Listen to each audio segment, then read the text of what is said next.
अंधेरीतल्या lotus पार्कच्या आगीत शहीद झालेले अग्निशमन दलाचे जवान नितीन इवलेकर यांच्या कुटुंबियांना पालिकेने अखेर लेखी आश्वासन दिलंय। 1 महिन्याच्या आत कुटुंबियांच्या मागण्या मान्य केल्या जातील असं आश्वासन महापालिकेने इवलेकर कुटुंबियांना दिलंय।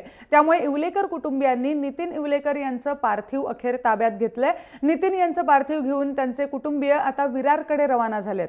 थोड्याच वेळात त्यांच्यावर अंत्यसंस्कार करण्यात येणार आहेत। दरम्यान सकाळपासून नितीन यांचं पार्थिव अग्निशमन दलाच्या भायखळ्यातल्या प्रमुख कार्यालयात होतं। महापालिकेकडून जोपर्यंत नोकरीचं लेखी आश्वासन मिळालं नाही तोपर्यंत शहीद इवलेकरांच्या पत्नीनं पार्थिव घ्यायला नकार दिला होता। तसंच अग्निशमन दलाच्या निकृष्ट पोशाखामुळेच नितीन इवलेकरांचा जीव गेला असा आरोप कुटुंबियांनी केलाय। दरम्यान काल पालिकेकडून शहीद इवलेकर यांच्या कुटुंबाला 15 लाखांची मदत जाहीर झाली आहे। याच्यापुढे दुसरा कोणी नितीन होणार नाही। याच्यापुढे जेवढं प्रिकॉशन घेता येतील तितका घ्या। आमच्या देशामध्ये शास्त्रज्ञांची कमी नाही, वैज्ञानिकांची कमी नाही, संशोधकांची कमी नाही। अनेक प्रकारे संशोधनं तयार आहेत, वैज्ञानिक तयार आहेत चांगल्या प्रकारची इक्विपमेंट देण्यासाठी।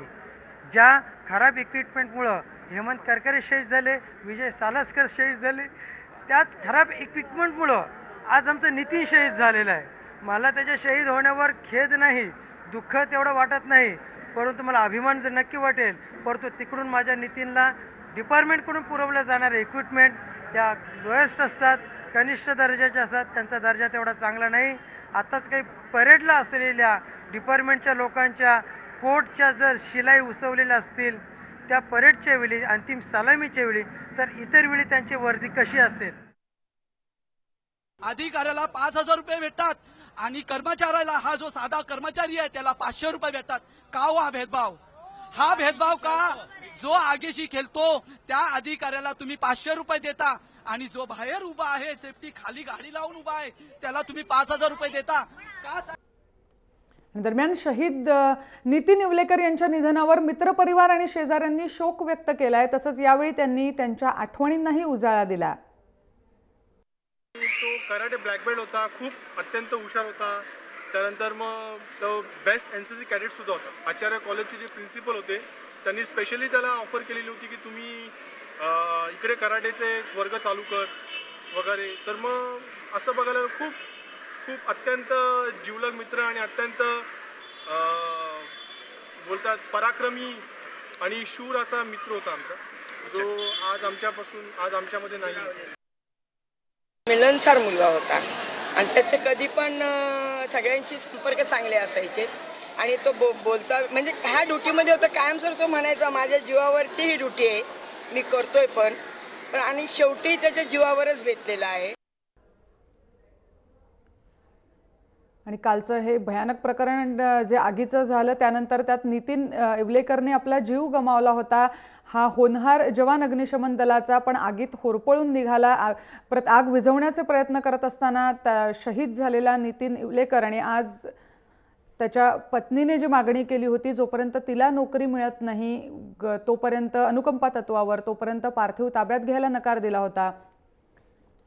मुंबईतल्या अंधेरीतल्या लोटस बिझनेस पार्कमध्ये शुक्रवारी आग लागली आणि या आगीच्या घटनेला आता 24 तास उलटून गेलेत। दरम्यान 24 तासानंतर या इमारतीमधली काय परिस्थिती आहे याचा आढावा घेतलाय आमचे प्रतिनिधी कल्पेश मामुणकर यांनी।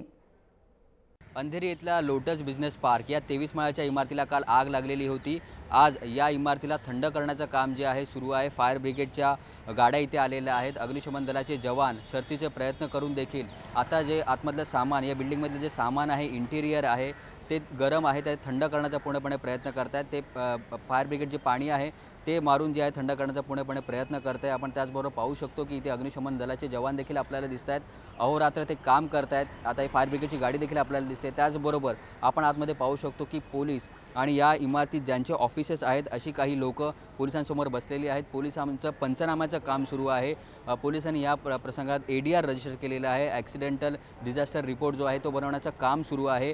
त्यानंतर फायर ब्रिगेड त्यांचा एक रिपोर्ट इथे तयार करेल की यामध्ये कुठच्या अशा ज्या गोष्टी कमतरता राहिलेली आहे जेणेकरून ही आग आटोक्यात येऊ शकलेली नाही आहे। कारण आग जी आहे 21व्या 22व्या माळ्यावर लागल्यानंतर ही संपूर्णपणे 23व्या माळ्यापर्यंत गेलेली होती आणि त्यानंतर ती आग पुन्हा खाली आलेली होती।